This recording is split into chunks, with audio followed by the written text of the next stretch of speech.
Mana shu furalarni ko'rib turibsizlar. 5 ta fura, hammasi sotuvda. Sizlarni qisqacha ma'lumotlar bilan tanishtirib o'taman.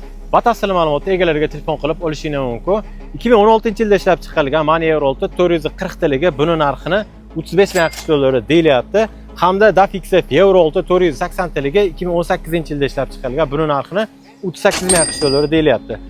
Hamda Mani Euro 6 bu eng fullika 2019-yilda ishlab chiqarilgan, hamma narsalar bor, retardatsiya ham bor. Buni narxini 40 ming AQSh dollari deb aytilyapti akalar.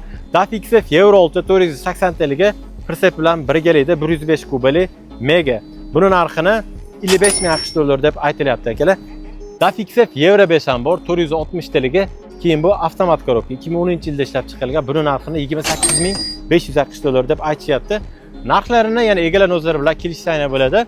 Bu furalar hammasi Namangan viloyati, Namangan shahri Axsikentda turibdi. Videoga like bosib, barcha fura ishlanishlarga jo'natib qo'yishim esdan chiqmasin. Keyin bularni bank ham qilib berishar edi akalar.